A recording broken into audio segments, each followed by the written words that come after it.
What's going on, man? Hey, it's your boy Butler. It's the best day of my life. Tomorrow is not promised. Going to do your little dance while they still playing your song. So today, man, I was going through some stuff and I ran into a journal that I was keeping back in '04.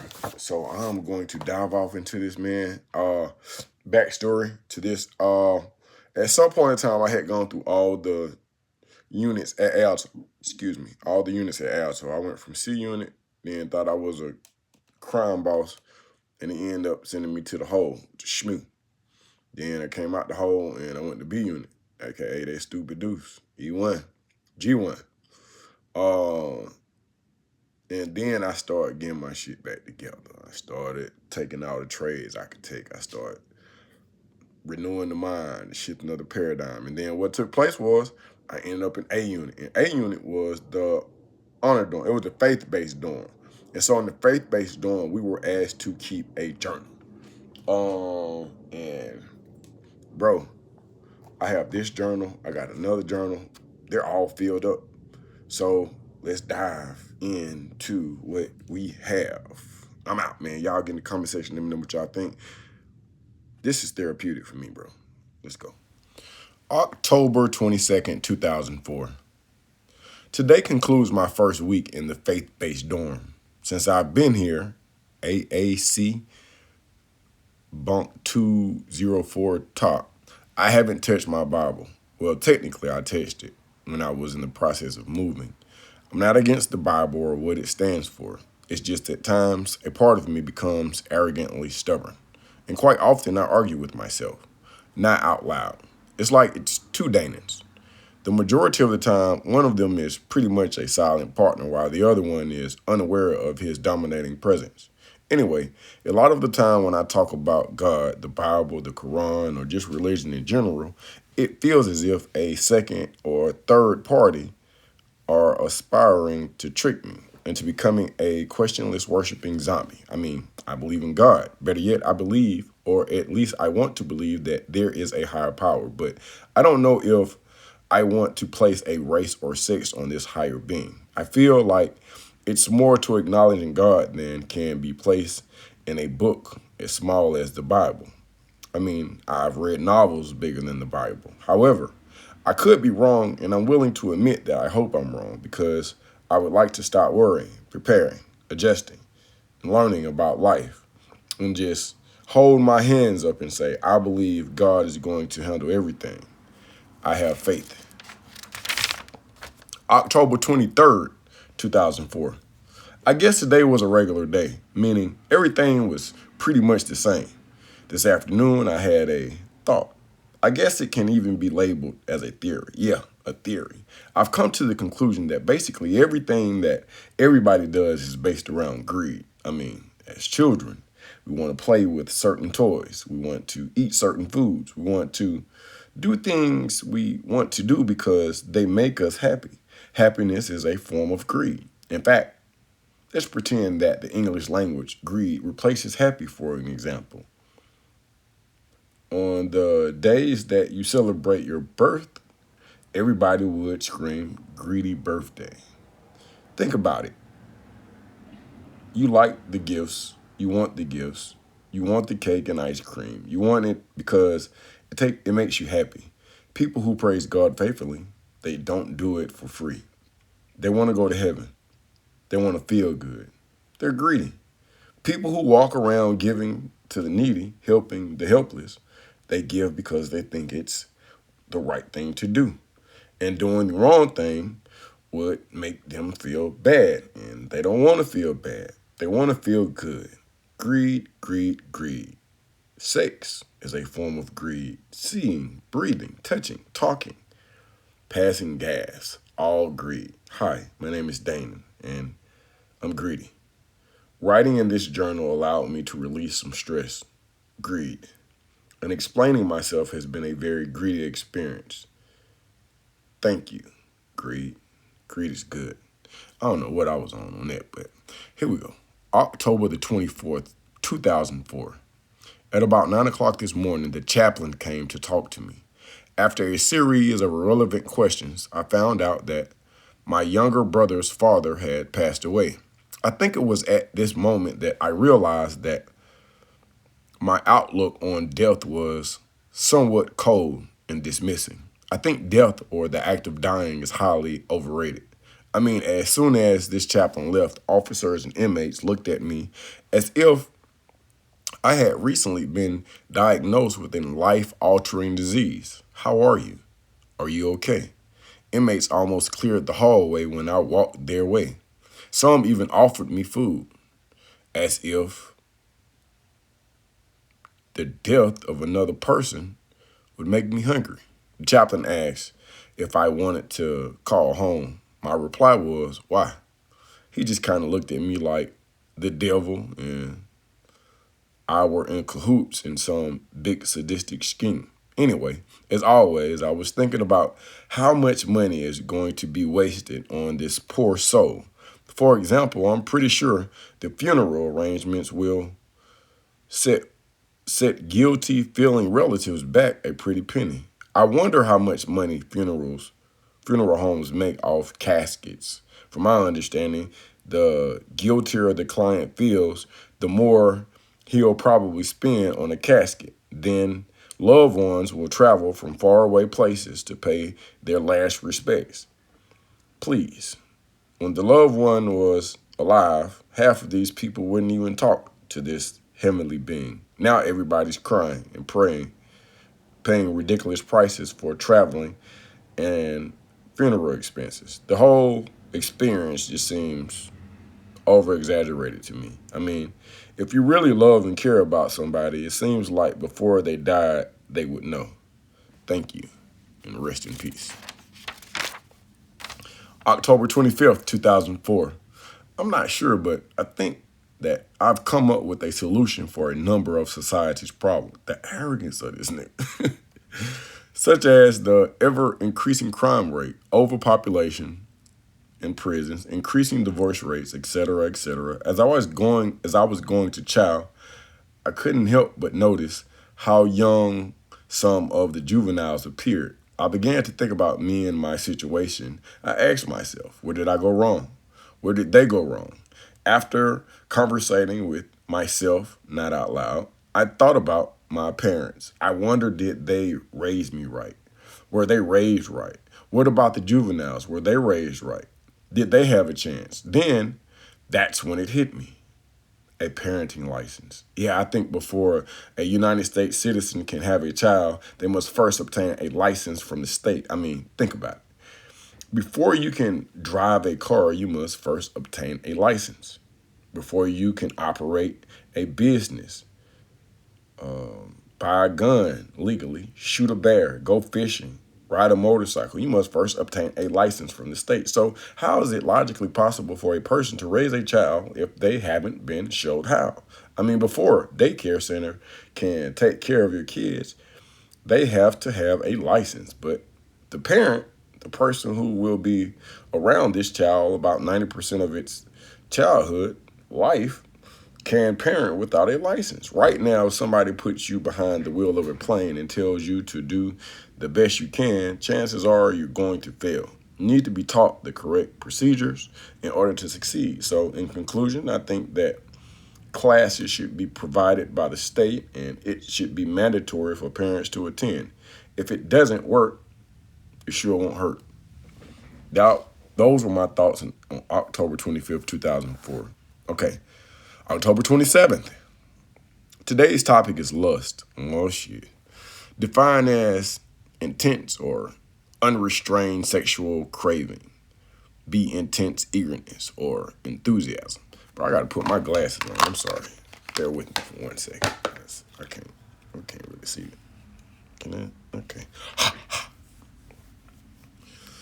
Lusting is one of those sins that could send me to hell. Seriously.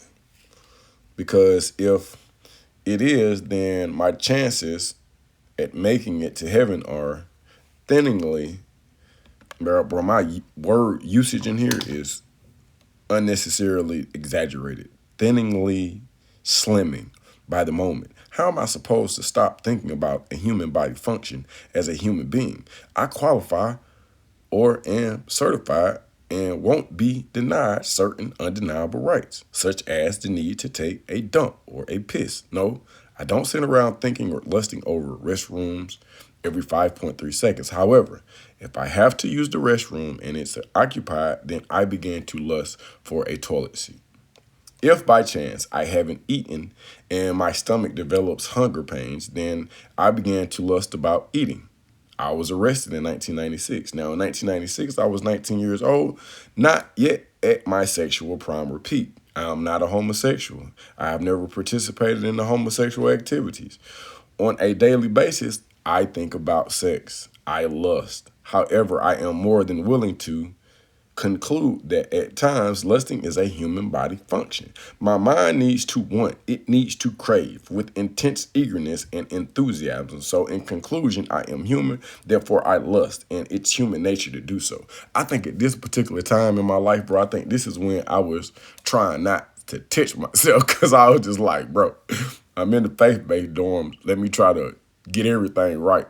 And then within that grew this lustful frustration, so to speak.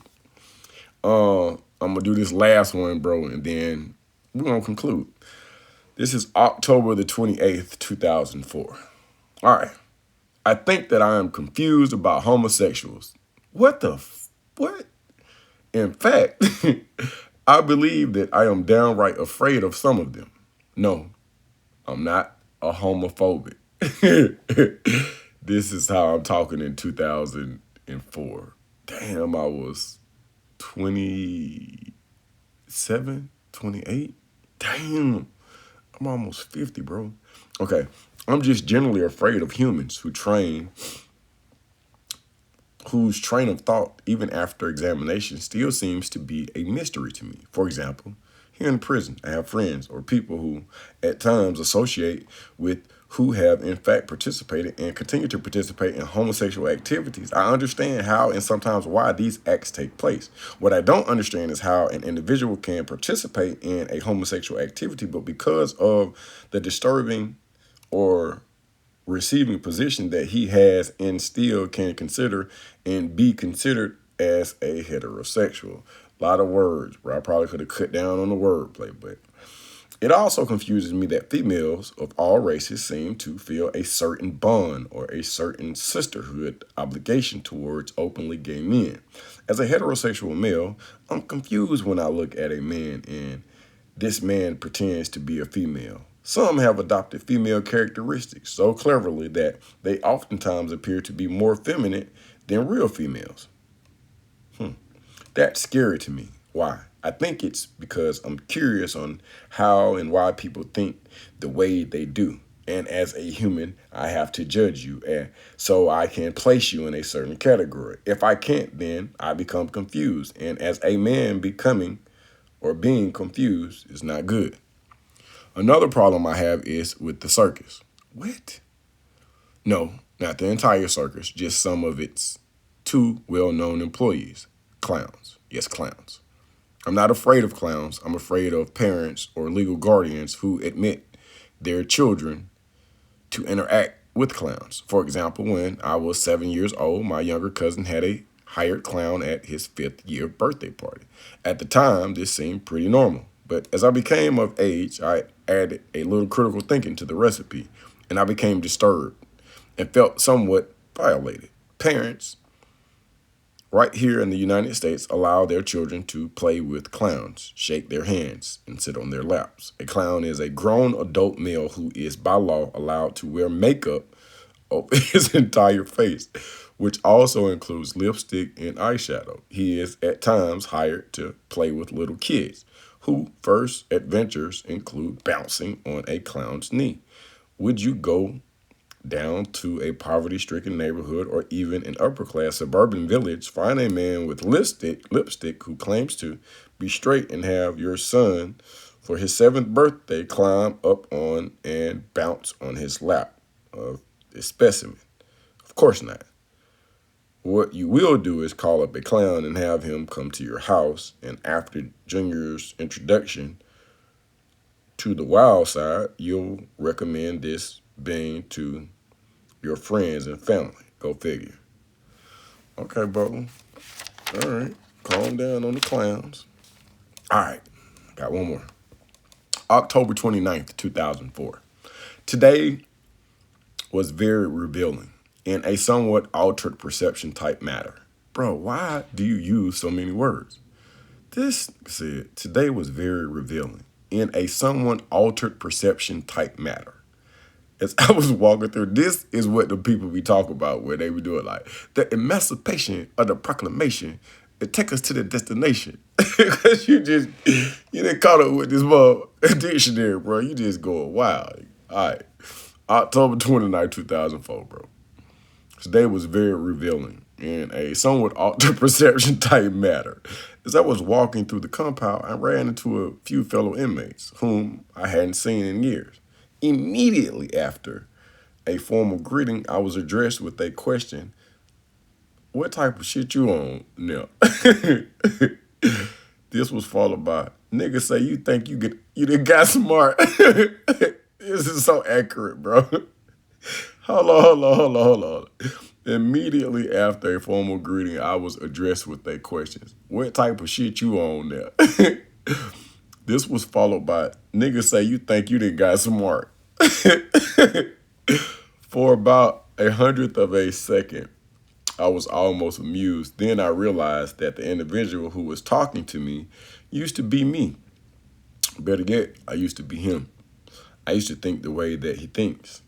As a force of habit, I jumped into his head and examined his thoughts, or what could have been thoughts if in fact someone would have taken the time to complete them.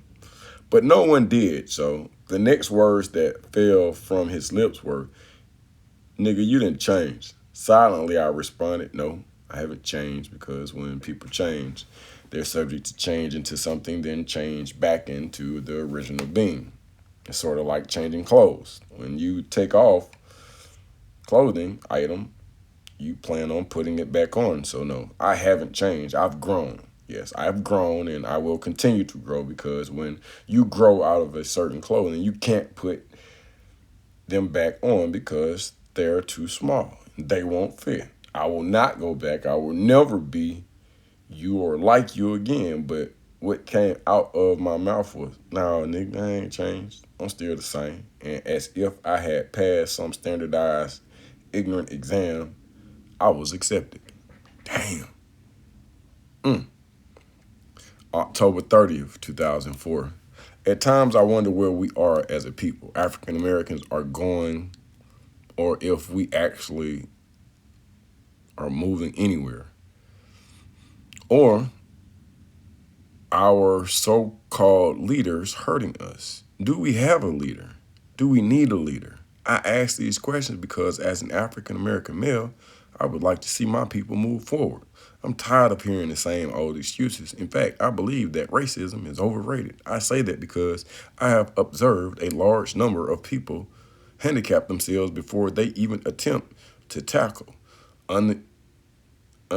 extraordinary challenges. Yes, racism does exist. It always has, and it probably always will. So what? Get over it. Look, basically, racism is like catching a flat tire. You can do one of two things. You can sit around staring at the flat tire, complaining.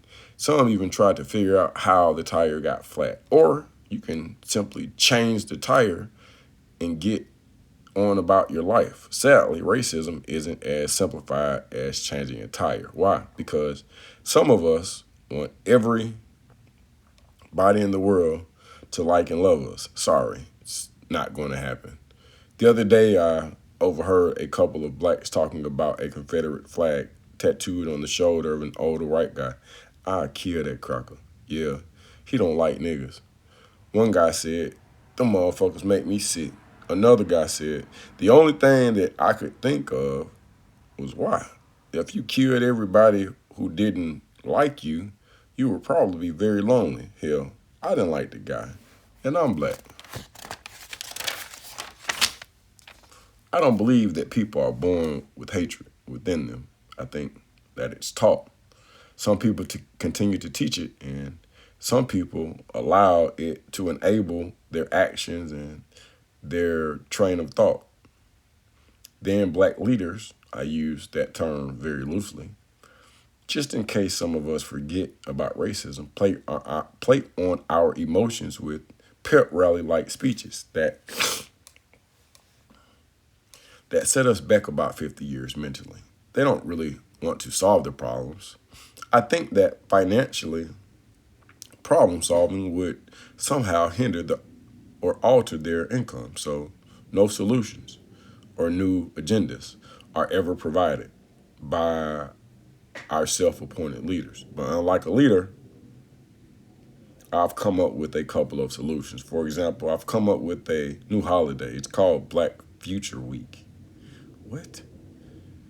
Oh, I remember you had that Black Future Week. It starts on the first day of March. I've chosen March for a number of reasons. One is because Black History Month is in February, and what good is history if there's no future? Damn. Another thing is because of Black History Month and other past tense activities, people tend to think in a what have we done mind state instead of what are we doing mind state. From my observations, I've learned that people who plan early for the future are clearly more prepared. That's why, unlike Martin Luther King birthday as well as other holidays, during Black Future Week, school will be in. In fact, students would stay after school. We would have to start start out small, probably at one or two schools in the after school future activities. I would pay a popular artist to come in to talk to the kids. But I would also pay his lawyer to come in and talk. I would pay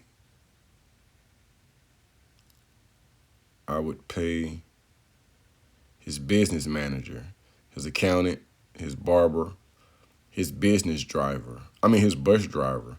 What I would like to show the children is that you have choices. You can do anything you want to do, but it starts right here, right now.